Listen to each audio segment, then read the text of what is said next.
Today is August 2026. ఇండియాలో Indians use చేసి computers కానీ, టీవీలు కానీ, ఏసీ కానీ, ఫ్రిడ్జ్ కానీ, సెల్ ఫోన్స్ కానీ రోజువారీ ఉత్పత్తులు ఏవి కూడా ఇండియాలో మ్యానుఫ్యాక్చర్ అయినవి కావు. And also that the revenues which generated by the MNC company by sale to the Indians will be transmitted to their respective nations. Government of India కానీ, ఇండియన్ ఇన్వెస్టర్స్ కానీ, అండ్ ఆల్సో ఇండియన్ పాపులేషన్ కానీ ఇప్పుడు manufacturing sector మీద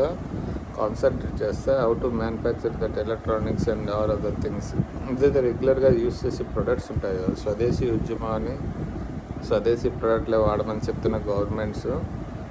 స్వదేశీ manufacturing of our own brands of TVs, AC and all other things including cell phone, మనకు ఒక operating system కానీ, own cell phone manufacturing కానీ గవర్నమెంట్ నుంచి or any private public partnership ద్వారా లేకపోవడం వల్ల రెవెన్యూస్ ఫారిన్ నేషన్ వెళ్ళడంతో పాటు ఏదైతే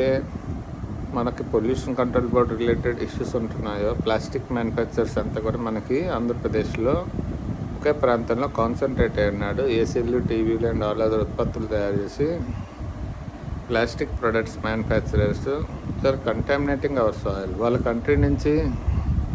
రా మెటీరియల్స్ తీసుకొచ్చి ఇక్కడ ఫినిష్డ్ ప్రోడక్ట్ తయారు చేసి ఏదైతే హజార్డస్ రూట్స్ ఉంటాయో కెమికల్ సిన్సిస్లో ఇక్కడ ఎస్టాబ్లిష్ చేసి ఇక్కడ రన్ చేసి ఫినిష్డ్ ప్రోడక్ట్ని వాళ్ళ దేశాలకు తీసుకెళ్ళి అక్కడ వాళ్ళు ఉత్పత్తి తయారీకి వాడుకోవడం, లేదా పొల్యూషన్ కంటామినెంట్స్ ఉన్న ప్రొడక్ట్స్ ఇక్కడ మ్యానుఫ్యాక్చర్ చేయడం, ఈ ప్రపంచవ్యాప్తంగా దేశాలకి వాళ్ళు ఉత్పత్తిని తరలించడం చేస్తున్నారు తప్పితే ఇలాగా మన దగ్గర ఏదైతే సొంత ఉత్పత్తి రంగాన్ని ప్రొడ్యూస్ని గవర్నమెంట్స్ ప్రోత్సహించకపోవడం, future entrepreneurs and also that future generations ఆ విధంగా గవర్నమెంట్స్ మామూలు చేయకపోవడం, గవర్నమెంట్ సొంతంగా ఉత్పత్తులు తయారు చేసి పబ్లిక్ అందుబాటులో పెట్టకపోవడం వల్ల మనం ఎంత కష్టపడినా కూడా మన దినచర్యలో మనం వాడే ఉత్పత్తులన్నీ ఫారిన్ బ్రాండ్స్ అయినప్పుడు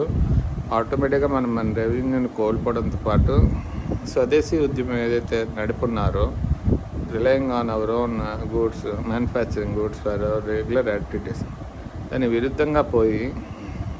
మనం వాడాలి అన్న ఉద్దేశం మనకున్నా కూడా ఉత్పత్తి రంగాన్ని ప్రోత్సహించకపోవడం వల్ల మనం ఫైనాన్షియల్గా లాంగ్ టర్మ్లో కాదు ఆల్రెడీ చాలా లాస్ అయ్యాం. గవర్నమెంట్స్ దీని మీద దృష్టి పెట్టి ముందుకు తీసుకుపోవాలని త్వరలోనే దానికి సంబంధించిన యాక్షన్ ప్లాన్ని తయారు చేసి ప్రజలకు తెలియపరచాలని కోరుకుంటున్నాను. జై హింద్.